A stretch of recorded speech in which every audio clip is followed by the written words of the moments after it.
Hi, everybody. Welcome to Beautiful Broken. I'm your host, Brittany Mahan, and thank you for tuning in tonight.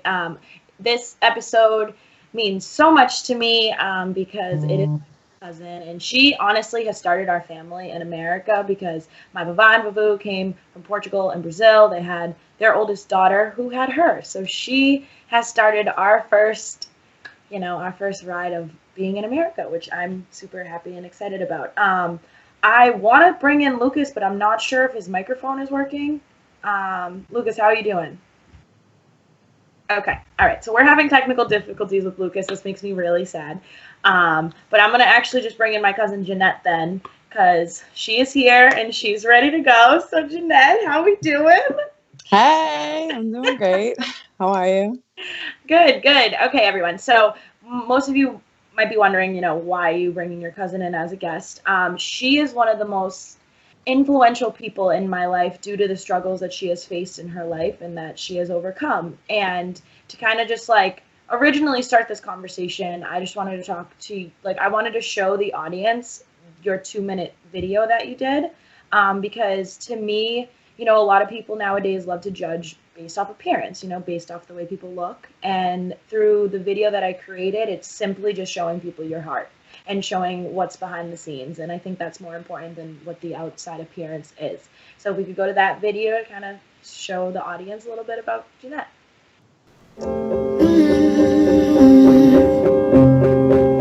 I won't get close to your heartache if you want to open your door.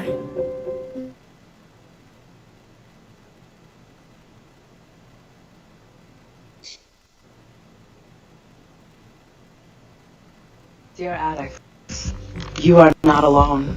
You are not a failure. You are not a loser. You are a warrior. Through each battle, the trial,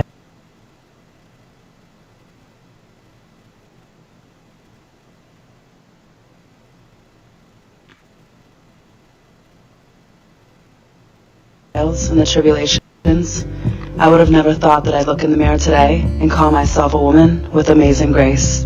Because yes, I am a warrior and a survivor from the battles of addiction. Because it's a war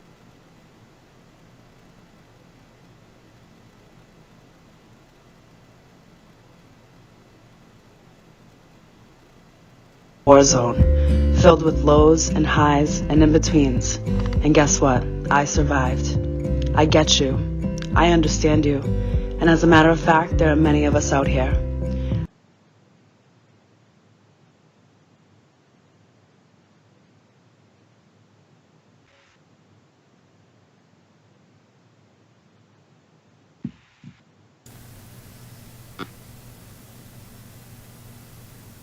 What happened to the video? Okay, so basically the reason why I wanted to show you guys that video was just raw Jeanette. She was in her room, she was feeling, how she was feeling. So Jeanette, I just kind of want to give you the floor a little bit, and I mean, I haven't really ever asked you like your life's journey and where it all began when you were a kid. So for me, addiction kind of began when I was a little girl. My parents, they got divorced when I was a kid, and I always used food as my addiction. I kind of went with like just eating as a habit. And then, I became like a teenager, and obviously 14 hit, and I started smoking weed. I started, drinking in the woods with my friends, partying, doing lots of crazy things and experimenting with other drugs. And, before you knew it, I was an addict. I was full blown. I was hitting addiction. And I was 18. I had my daughter. I quit everything at that time. And life was good for a while until, at the time, I'm not going to say names, but my daughter's father was, selling drugs, and we both experimented, and life got real. And I picked up the habits again, and I just kept feeding into that addiction. And it wasn't until about 3 years ago where I got on my knees and I turned to God for help for this. And I asked him to do something to help me. And he did. And it was like a spiritual awakening that took place within me. And ever since then, I've been good. I've been great. Life has been great, and I can't really complain. And I kind of overcame demons, just using that way, and just with faith, with hope. When you were younger, though, what were you looking for? Because, I mean, you were 14 years old. Like, obviously, I know they don't know, but, like, for you out there, Jeanette was a huge basketball star. She's amazing at it. And instead of, like, following that path of, playing basketball and all that stuff, she ended up going to drugs. Now, what could you tell a 14-year-old or a 15-year-old that has that decision? Like, what would you say to your younger self right now? I tell her to not give up and to keep going. And I didn't have, I guess that I always was the oldest one too, and the oldest cousin, and I didn't really have, anyone to turn to in those times. So I went with the wrong crowd, and that crowd was, smoking weed and drinking. And instead of playing sports, that's kind of what I did. And I should have kept shooting hoops, and I should have kept singing and dancing and, doing the fun stuff that I still do today and working out. But I didn't. And I wish I could tell little me to not give up, and to keep fighting. Why that's did what you I'm doing today. What caused you to give up basketball? I just started hanging around with the wrong crowd. I gave up. I gave up on it.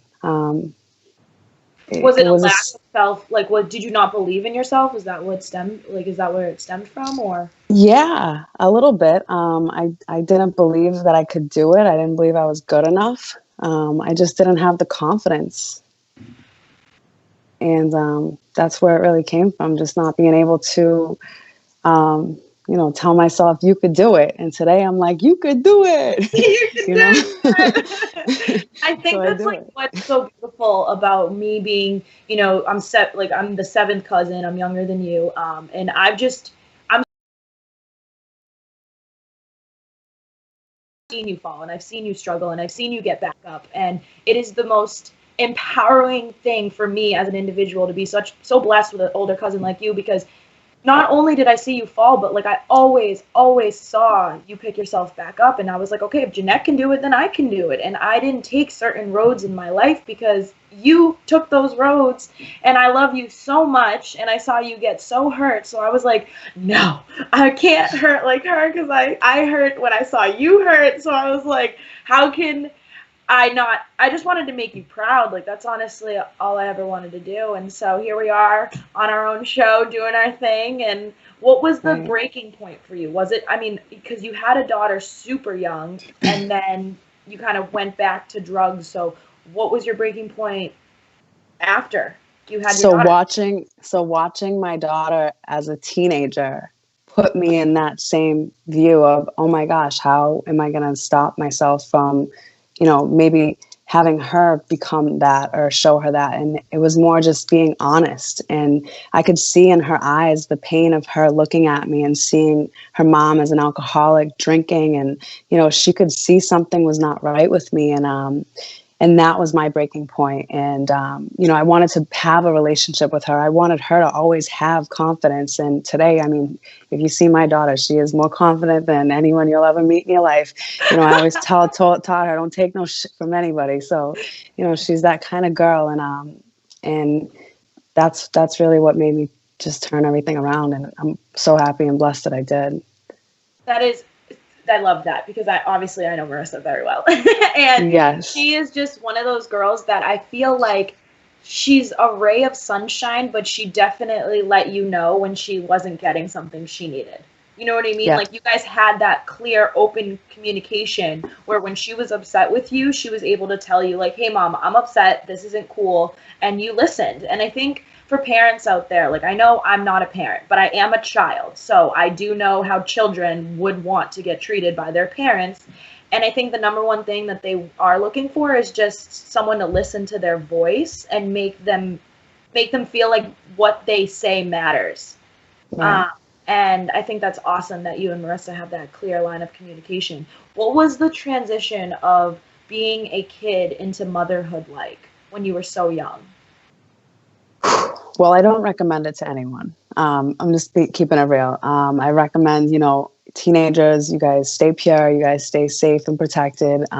Being a teenage mom is not easy, and it certainly shouldn't become a trend. It's something that, you should definitely pursue your goals, your passions, your dreams. I would recommend that. So people taking on that. Like, what if I just wanted to have sex and like I just happened to get pregnant? Why is it so important to chase my dreams and sex? Well, because there comes consequences, and if you're not ready to deal with those consequences, then then it's a huge change in your life. It's just like if you drive, you're driving drunk and you happen to get pulled over and you get your license taken away, there's consequences. So with every action, if you're not ready for the consequence and the reaction, then, you got to come prepared. And I wasn't prepared in that moment. Finding out I was having a baby so young. And meanwhile, my friends were out going to college and starting their lives and graduating school, and it was a huge change for me. And a lot of my teenage adolescent, like going into my 20s, I spent being a mother, and I think that's where I picked that addiction back up and rebelled, because I didn't really get to live that 20-year-old, 21-year-old while everyone else was out there in the bars and doing all that stuff. And so I did that at a later age, which I shouldn't have, but that's kind of how it went. Yeah, but it's your journey, Jeanette. And if you never did it, you wouldn't be this beautiful woman you are right now. And even that broken woman, like, you were still beautiful. You were a kid who had a baby, who had to learn through life experience. And that's the number one thing that I get really mad with society about, is they love to belittle people, right? And they love to feel like they're better than somebody else. And that is my pet peeve, is that we put down the uneducated people because they just don't know. And like, how were you supposed to know, right? How are you supposed to know that you didn't have anyone to look up to? You had, your mom and our aunts, but you were like right there, no one was your age, and you went to school and you did the best you could. And it's like, that's when we need programs to help people in your situation who just want to say, listen, it's not your fault that you didn't know. Let me be here and help you, and let me show you unconditional love regardless of your situation. Right. And there's no manual that they give you and say, when you're 18, here, this is how you become a mom at 18. Like, there's just no booklet for that. Even if there was, I mean, it's still, you have to learn it and you have to figure it out. And it wasn't easy. So, but it's, like I said, it's a beautiful thing. It made me who I am today. And, every step of the way, it made me stronger. What's the responsibilities of a kid like when you are a kid? Like, what was something?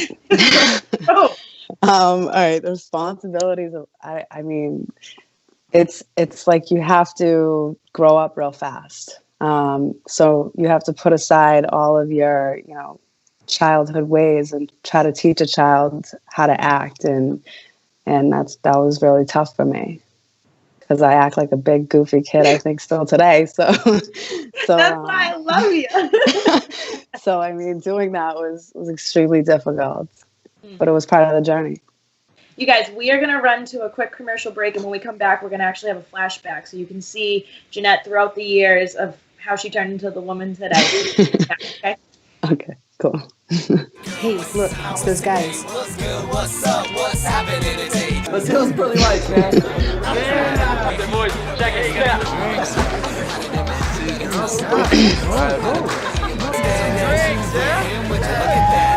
Stand up, do my terrorists, gon' compare us. Go.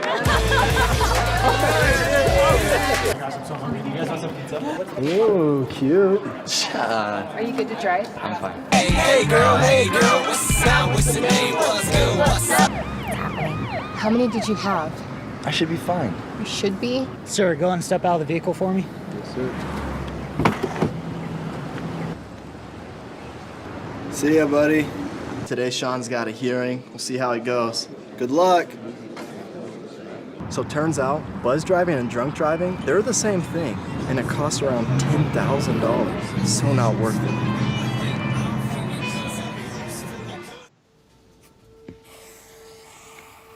Dad? Just 1 minute, okay? Hey, Bobo, do trees tell each other stories? I'm sorry. I'm afraid I don't know that.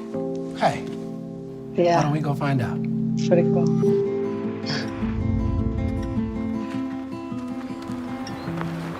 Listen. Do clouds take naps? I couldn't tell you.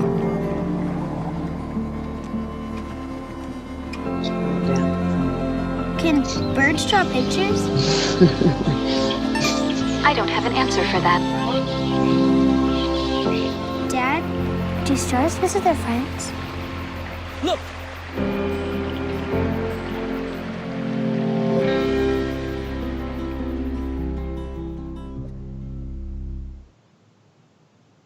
All right, everybody. Thank you. Welcome back. So me and Jeanette just briefly gave a little rundown on, who she is, and just from my perception, when I was younger, she was like a heavier girl, but she is hilarious, and she'll get into how she lost her weight and how much weight she lost. Because honestly, when you see these photos, it is drastic. She used to chase us around the house like naked, and we were like, "Oh God, Jeanette's coming!"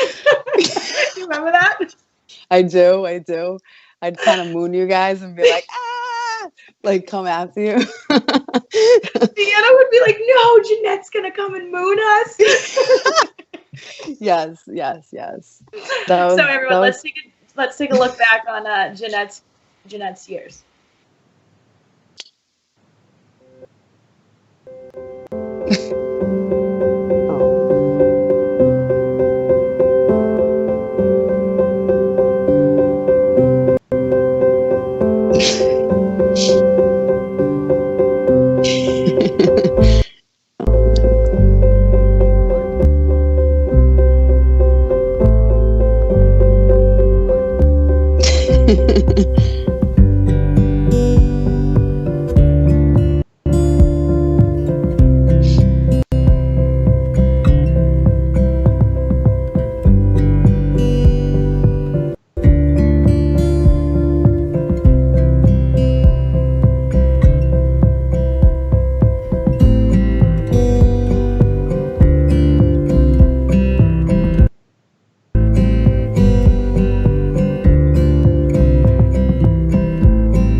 Oh shit. Eric is hilarious. So everyone out there, I can read your comments. So if you want to ask Jeanette a question, you want to say anything, just comment below, and I can hold them all. But Eric just goes, I'm pretty sure our daughter might be more mature than both of us combined. Facts. Yes, she pretty much is. And Eric happens to be my daughter's father and Marissa's dad. And him and I actually have such a great relationship today. Eric is also sober in California, 3 years. He's doing fantastic. So kudos to Eric right now out there. Kudos to baby daddy. Yes, Eric, we're proud of you, my man. I haven't seen you in a very long time. But I just love, honestly, this is going to sound so weird to people who don't understand it, but I love addicts because they're so pure. And like, what was the reason you used? What were you looking for? What emotion were you looking for? I was looking to feel numb.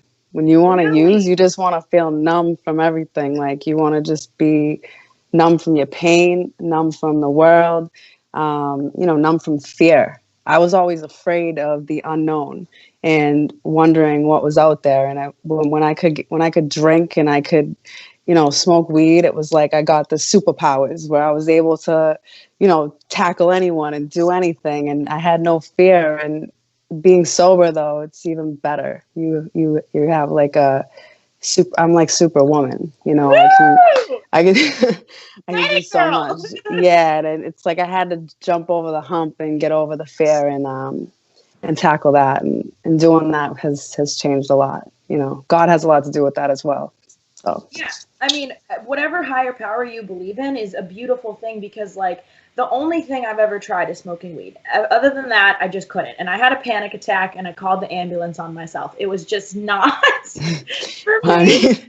I mean, hey, that's what happened to you. I mean, you know, it was always for me. I used to get the munchies and I used to be goofy, and I mean, it still wasn't the greatest, but you know, if it did you a panic attack, that's what I mean. It's still, no matter what it is, it's a substance, and you put anything into your body if it's not, you know, good for it. Like right today, I eat healthy. You know, I take supplements to you know, vitamins, and I work out like every day of my life, and you know, I'm constantly reading and I'm constantly writing and being creative, and it's so important to do that. When before I would just sit there with my blunts and smoke weed, and you know, sit there with my nips and drink, and it was like I was dying slowly. I was deteriorating, and even though I had this mask on that everybody thought I was cool and okay, inside I was crying. Right. You know, I was hurting.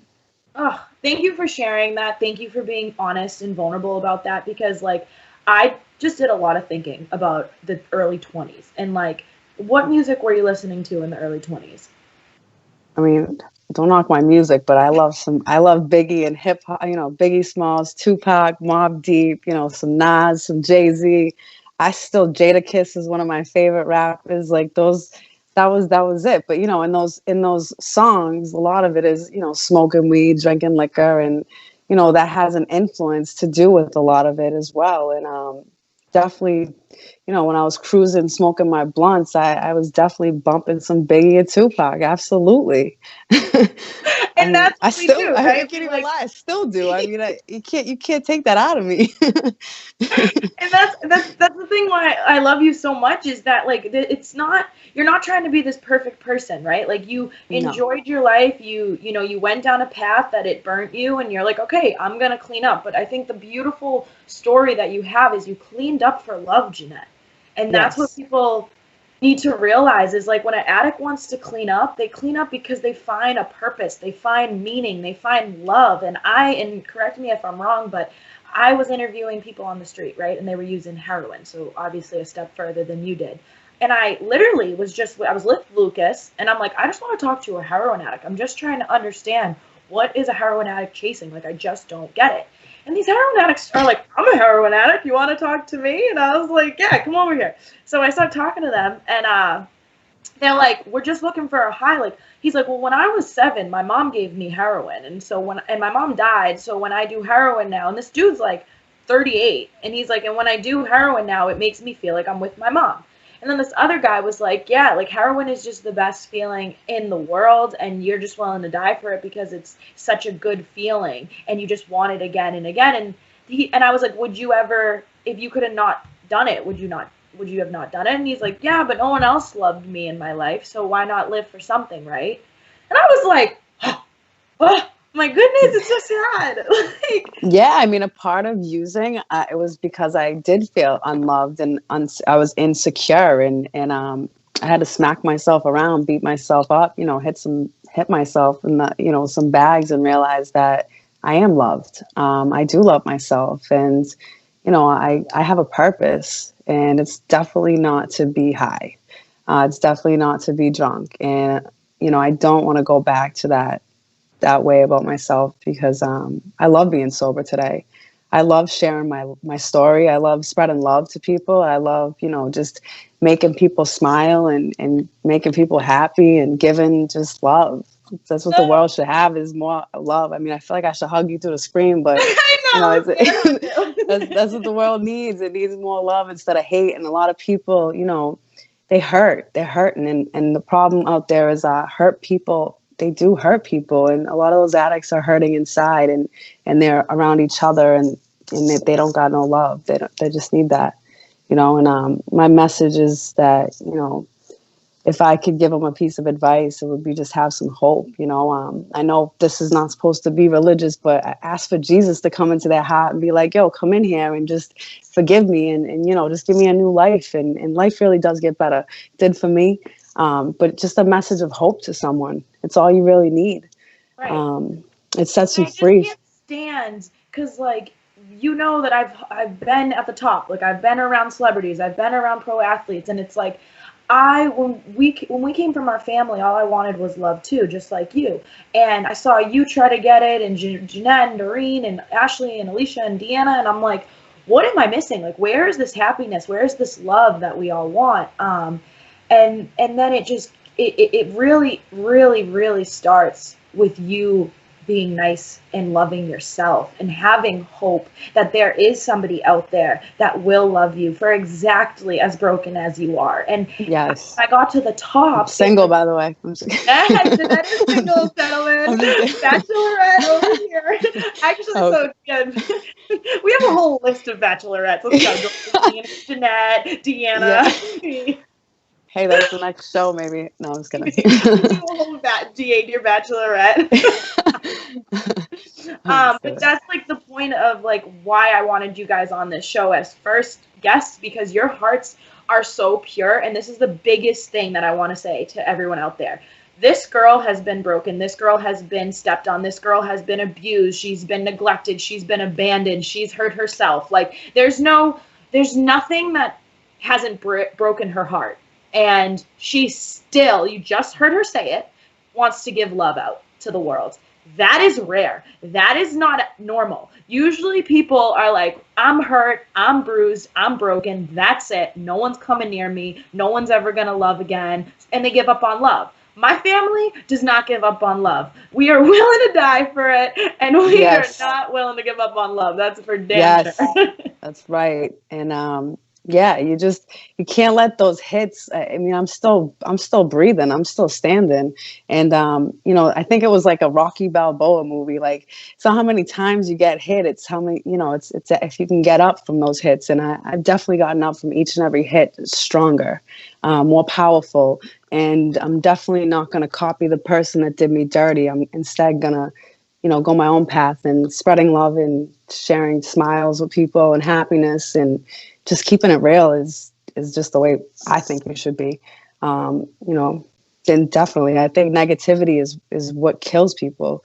Just even if sometimes you're on the social media and you got a story somebody hears and they just feed into negativity, it's just horrible. You want to have positivity, and that just changes so many people's lives. It really does. It'll make one smile could just change the world right now, especially right now, because you can take your mask off and smile. I mean, people would be like, oh, wow, you can see her face. That's great. Smile. So to talk about that, I had a mask on, obviously, like when I go outside. And for the first time in a very long time, I was like, oh, I can smile and like really smile, and no one knows I'm smiling. So I don't have to feel bad about like walking down the street, like cheesing. Yeah.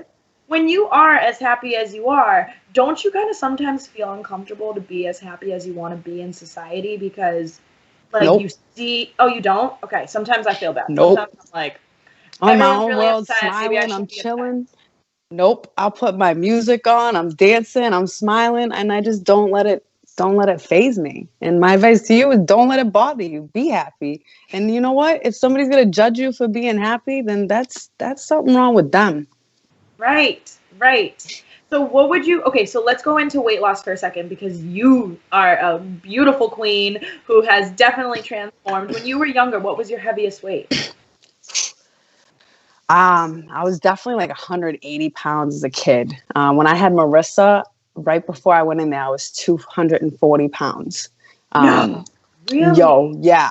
I was a bomb. Like, it was big, But yeah, I mean, and I just constantly struggled with weight and diet and overeating. Overeating was constant for me. I mean, I'm Portuguese, Brazilian, and Italian, so food has always been just something in our lives. Like, it still is. I mean, it's great to have, but when you overeat and you overportion your food, it's not good for you. And that's what I was doing. And finally I reached a breaking point, where I I put food, into perspective where I was like, all right, I'm not going to eat dairy. I'm not going to eat so much meat anymore. I do actually eat just seafood and fish. But I eat healthier, a lot of vegetables, a lot of fruits. I'm the kind of girl that I go to the grocery store, and I think my sister has a huge influence to do with this, but I look at all the ingredients on every single food just to make sure where it came from, what's in it, what chemicals are in it. And I just check those kind of things because it's really about what you put into your body, and it's going to affect your health. It's going to affect your well-being. And that's what I'd give as advice to anyone just out here struggling with anything, sickness, weight. Just watch what you put in. Mm-hmm. I think that's, and I like love that you just said that, because I started realizing that like what you do to your body is a sign of self-love. So if I'm eating like really bad things, that's me subconsciously telling myself, body, I don't really care about you. If I'm drinking all the time, if I'm smoking all the time, if I'm constantly getting messed up and putting like poison in my body, that's again me subconsciously telling myself, I don't really love you. And so for you to take that initiative to like actually be like, you know what, let me think about what I'm going to eat, and let me think about what I'm giving this only body that I have for my life. Like, I'm going to take that step and really analyze it. I think that's a beautiful step of what self-love is, because I think the hardest thing is people don't really know what self-love is. Jeanette, what would be your definition of self-love? Self-love is when you look in the mirror and you don't criticize any part of yourself. When you look and say, my eyes are beautiful, my face, your face is beautiful, your body's beautiful, your heart is beautiful, your soul is beautiful. That's self-love. When you can look at yourself and love every single flaw about yourself, and not care what society puts on as an image of looking good, where everyone must have, the best looking body in the world to love themselves, because that's not true. You have to have, I think it all starts with what's inside and it shows on the outside. And that's truly self-love, and loving other people as well. Mm-hmm. Yes, definitely. I remember I don't even know how our family does it, because that we definitely struggled with self-love for a while, but we still somehow gave it, which is fascinating to me, because usually you can't give something you don't have. So how did our family give love to people when we never had it inside of us? I think Vavu and Vava, both my grandparents on both sides, actually, but in our family, Vavu and Vava always gave love. Vava, she sees the mailman and she gives him love. She sees, the neighbors, she gives them love. Like my mom and dad, no matter what they always did, even working, you see my mom and dad, they're always giving love to everybody. I mean, your parents always gave love. Titi, Jody, Uncle Steve always gave love. No matter what, even if anything was going on in their lives, you always treat others how you want to be treated. And that's kind of what they have always done. And I learned just growing up from my family. Even though we all had struggles and issues, we didn't give that to someone else. We just always gave someone respect and love. Isn't that fascinating? I talk to other families and they just don't even get it. And I'm like, dude, how do you not live by the golden rule? Treat others the way you want to be treated. So if you don't want someone to lie to you, you don't lie. If you don't want someone to make fun of you, you don't make fun of somebody else. Now, people, we're not perfect. We definitely failed. We definitely had to climb the ladder. But that's what my family strives for. My family strives to make sure that the people around us know that they're loved, know that they're important, and know that they matter. And I don't know if families that have hit rock bottom support each other like that. We've never turned our backs on anybody in our family. And I love that about us. No matter how abusive they were, how abused they were, we just always chose unconditional love. What is unconditional love to you? It's just loving someone even when you don't want to. Loving someone no matter what. I mean, I give, my daughter unconditional love. She gives me unconditional love. It's something that you never give up on. No matter what, even if you don't agree with how they are or how they choose to be, you still love them. Because you still show them love, because that's just the golden rule. It's the way to be. It's the way to be, man. You don't need to hate. Hating is such a trend. It I feel is. like, I realized that when I was in school, being mean was what was cool. Being a bully is what was cool because the nice people were looked at as weak and not important and all that stuff. I mean, they have a movie called Mean Girls, and the most beautiful Right. woman is a total jerk. And I mean, a lot of girls looked up to her. A lot of girls like really, really idolized looks. And it just, I never went after what somebody looks like. I always went after how someone treated another human. And I honestly have to give you and Doreen and Sherry and Ashley and Alicia and Deanna all the credit because you guys are gorgeous. Like, our family comes from a beautiful family. It is the truth. And you guys not only are beautiful on the outside, but you're also beautiful on the inside. And that is precious and priceless. And I'm super excited for us because I think we're getting into a season where we know it now. You know what I mean? Before we didn't know it. We didn't know our worth. We didn't know how awesome we are. Now I'm like, Oh, yeah. well, what is Yeah. You got to do a dance every morning. That's what I do. I wake up and I say, "Oh, you look good." Like, you got to talk to yourself. You got to have that self-love. Like, truly, you really do. And you got to appreciate the beauty that you have because you're not here for a long time. I've always also being an addict. I've seen a lot of people leave this earth way too quickly, and it's important you take care of yourself, love yourself, and just give that to other people. Our family's about to explode. It's and you doing the show is a beautiful thing. Having beautifully broken people with issues that are able to get vulnerable and to just, unleash is incredible, Brittany. I commend you for, just doing that. And I really feel like what you're doing is admirable. It truly is. Even though I'm the oldest cousin, I've always said, you're going to be a star one day because you truly have that heart of gold that just wants to see so many people shine. Love you. Oh, I love you so much.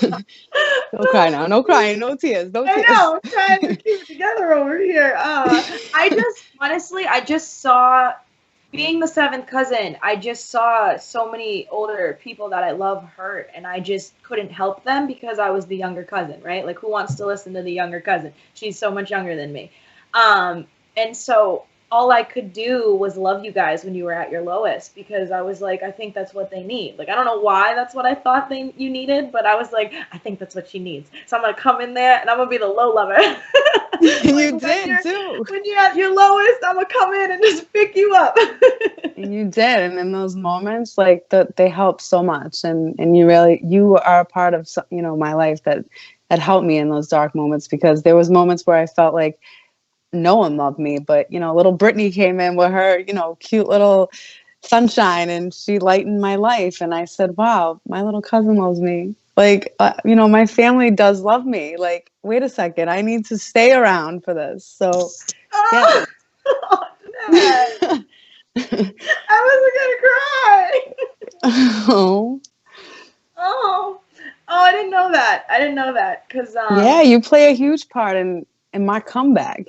Like, really, I was at a really low point and you stepped in at a great time and picked me up and showed me something amazing. And showed me something amazing about myself.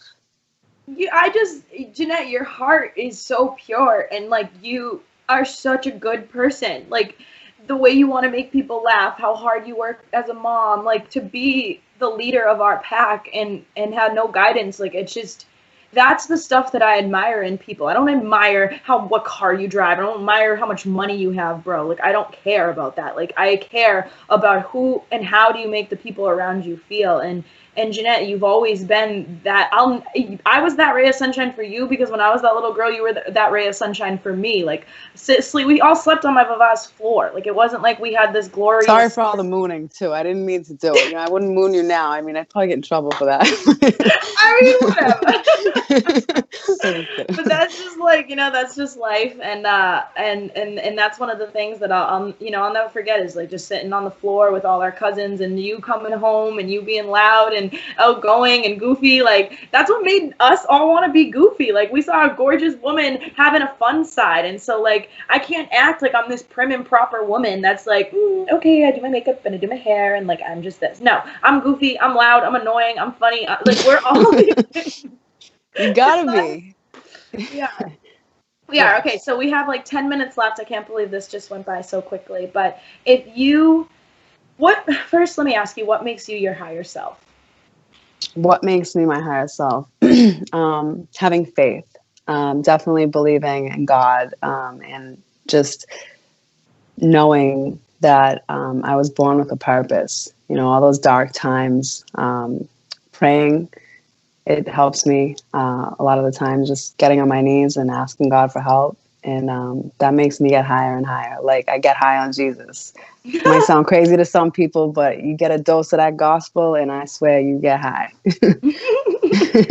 I mean, whatever works. And that's the thing that I'm just so sick of people like belittling, is like, you were at a moment in your life where it was life or death, where it was, are you going to go down the path of alcohol abuse and drugs? Are we going to lose you? Or are you going to turn it around? And thank God you turned it around. So why people belittle the fact that you found hope and love in Jesus blows my mind, because it's like, dude, do you not understand that it was life or death situation? And I just sometimes don't think those people have hit that level of aloneness where you got to choose, and you chose. Right. So that is it. And like, honestly, just loving myself, giving love, that makes me my higher self. Showing when I put a smile on someone's face and I make someone feel good, or I give, somebody on the street something in need, it makes me get high. That makes me get higher. And I'm like, oh my gosh, like an adrenaline rush kicks in and I'm just like, yes, I just made that person's day. Like, I want to go do it again. Like, it's great. It's so awesome to do that. And I love that today, that I can be that confident to give someone, that hope and faith. Oh my God, I love you so much, so incredibly much. What would you say to moms that are single right now and they have a daughter, they have a young kid, and they're struggling and they're trying to pull through? What would you say to them? Number one, I tell them they're beautiful. I tell them that, you can do this, and I tell them not to give up, because your children will love you unconditionally. If it wasn't for Marissa, now you're going to make me cry. If it wasn't for Marissa and her unconditional love for me, I wouldn't be as strong as I am today. So her love for me is what truly pushed me to be a better me. Sorry. No, don't ever cry. Don't ever cry. This is a show about being vulnerable, about being honest. Jeanette, I love you so incredibly much. You own such a big part of my heart. This is about family, just supporting each other through good, through bad. And I'm so sick of TV shows where they just show drama and anger and backstabbing. Like, get out of here with that. There are families out there who will love them and love the people in their lives unconditionally, and I am blessed as hell that we have one of them. Yes. So we have a couple minutes left. I just want to I want to wrap it up, but basically I don't even know what to say. I just want to say, if anyone's out there that is struggling with addiction, that is watching the show too, that does need advice, that does need help, that does need just an ear to listen to. I mean, I've been there, and I'm willing to help out anybody. So I wanted to throw that out there as well.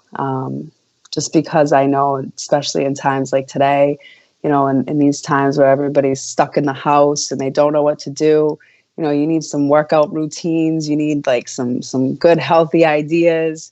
You need some advice on your teenagers driving you nuts. I mean, I've been there. So I'm leaving that open. Reach out to me.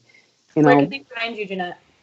You can find me on my Facebook, Jeanette Silva. I'm on Instagram, Miss J1269. And just reach out to me. I mean, if I'm around, I'll definitely talk to you. but I ain't trying to get no creeps, so don't be creeping on me. Can we just talk about creeps for a day? We're gonna take a hard right. So the beautiful thing about being this lovable over TV or computer is that like I'm here and you're there. Today I'm walking, okay, and I'm feeling my song. I have my headphones in, and I'm like, do do do do do, okay, and I look up, and this car happens to be driving by in the midst of me smiling, like heart smiling, Jeanette. You know what kind of smile I'm talking about? Like you're like. Yeah, like you're cheesing. The dude turns the car around and pulls into the driveway in front of me. And luckily there was like an old man that was like outside shirtless, and I was like, wow, like literally sorry. And he's like, hey, so yeah, I saw you smile at me. And I was like, no. I was like, I don't know who you are. Maybe I thought you were somebody else. And he's like, oh, okay. So he pulls away and then drives that way. And the old man looks at me and he's like, that was weird. I was like, thank God you were outside. I was like, just thank you for being outside. So I start walking. I'm heading towards like Canton. And I get to this park. And I see these swings. And I was like, okay, I'm going to go swing on this swing. Like, why not? I was waiting for my car to get an oil change. So I go to swing on the swing. The same car pulls around and like pulls up. And he's like, hey, can we talk? And I was like, we're at social distancing. This is 6 feet. Don't come near me. I was on the phone with my mom. I'm like, I'm on the phone with my mom right now, and you're making me feel very uncomfortable. I was like, I do not like this. And he's like, I'm in my car. I was like, I don't care if you're in your car. I need you to drive away right now, sir, because this is very uncomfortable, and this is creepy, and you followed me, and this is very weird. Very, very weird. And he's like, and then he drove off, and then I called my dad, and I was like, Dad, can you come pick me up? And he's like, I'll be right there. But that is so not okay. Like, for a woman to just be able to be this loving and this kind, like, does not give men the right to then think like, oh, that's my easy access, like, just because she's being nice and being sweet and being happy. Like, let's just throw that out there right now, okay? We want to be friendly and we want to be kind because we have kind, friendly hearts, but that does not mean that if you want to seek validation from us, if you want a compliment from us, if you just want us to feel bad for you, like you want us to have sympathy for you because you're just playing that, oh, poor me card, I'm a victim, nobody loves me, that's not what we're here for. We are not here for that. If you are a warrior, if you are someone who's struggling and just needs a friend who needs a pat on the back, who believes in you, then you hit us up. But none of this creepy stuff, okay? We're not having it. We are not the girls you want to mess with because we are very sweet and then we are very mean. So like, let's not have us be mean because you're being a creep. I'm not doing it today. Right. Well, that's the thing too. You know, it's that you have to have boundaries and set boundaries. And yeah, I've learned that over time. There's just certain people you have to just not give any attention to because they will bring out that side. You don't, both sides of us. We're they'll just make you not be nice, and you know you want to be nice and you want to have respect, and the thing is sometimes people don't go away and you have to be a little bit blunt about it. And that's you don't want to give advice to people like that because those people are just annoying anyways. Like you said, they're looking for the victim card. They got a wah. No offense, I'm just saying, and that's not what I'm looking for. If you need advice, like legit advice, you're trying to better yourself, then that's where, you need to hit up a warrior, somebody that's strong, somebody that's going to give you some real advice because I've been through it, Jeanette, thank you so much for joining us. Love I'm you. going to shut down the show. Wait, how much? Okay, I think we have a couple minutes left, but I'm going to shut down the show. Thank you so much, Jeanette. It's going to be a single screen, so I love you so incredibly much. Stay strong. Everyone hit her up if you need advice. Real talk to everyone out there. So basically, I am starting a master class.